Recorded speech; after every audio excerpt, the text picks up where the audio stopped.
கிறிஸ்துவுக்குள் பிரியமான சகோதர சகோதரிகளே, உங்கள் அனைவரையும் தினமொரு முத்துக்கள் நிகழ்ச்சியில் சந்திப்பதில் மிகுந்த மகிழ்ச்சி அடைகிறேன். பூரண அன்பு பயத்தை புறம்பே தள்ளும். 1 அரசர்கள் 19ஆம் அதிகாரம் 4ஆம் வசனம். எலியா பாலை நிலத்தில் ஒரு நாள் முழுவதும் பயணம் செய்தார்.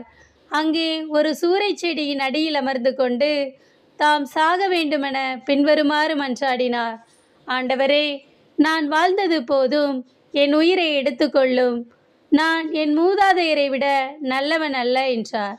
பிரியமானவர்களே, எலியா பாகால் தெய்வத்தை வணங்கியவர்களை எல்லாம் கொன்று போட்டதினால் ஈசபேல் எலியாவிடம் ஆள் அனுப்பி, நீ அவர்களது உயிரை பறித்தது போல நானும் உன் உயிரை பறிப்பேன் என்று கூறுகிறார்.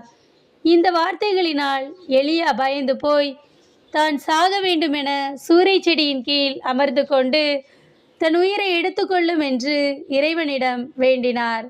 எலியா ஈசபேலின் வார்த்தையை கேட்டு பயத்திற்கு இடம் கொடுத்ததினால் தேவ திட்டத்தை நிறைவேற்ற முடியாமல் சாவை விரும்புகிறவனாகிறான். தேவ பிள்ளைகளாகிய நாமும் பயத்திற்கு இடம் கொடுத்தால் இறை சித்தத்தை நிறைவேற்ற முடியாதவர்களாகி விடுவோம். இஸ்ரவேலரும் பெலிஸ்தியரும் யுத்தம் பண்ணும்படியாக எதிரெதிரே நின்றனர். கோலியாத் வந்து நின்று தன்னுடன் போரிடும்படியாக இஸ்ரவேலரை அழைக்கிறான். சவுலும் அவனுடைய படைகளும் யுத்தத்தில் பலசாலிகளாய் இருந்தாலும் கோலியாத்தின் வார்த்தைகளை கண்டு பயந்ததினால் தங்களால் முடியாது என்று பின்வாங்கினார்கள். ஆனால் தாவீது கோலியாத்தை குறித்து பயப்படவில்லை. ஒரு சிறிய கூழாங்கல்லை கொண்டே அவனை வீழ்த்தினான்.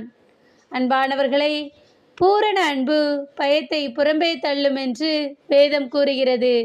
எனவே நாம் இறைவன் மீது விசுவாசத்துடன் நமக்கு எதிராய் தோன்றும் சூழ்நிலைகள் எல்லாவற்றையும் மேற்கொள்ள இறைவனிடம் தேவையான பலனை கேட்போம். ஆமேன்.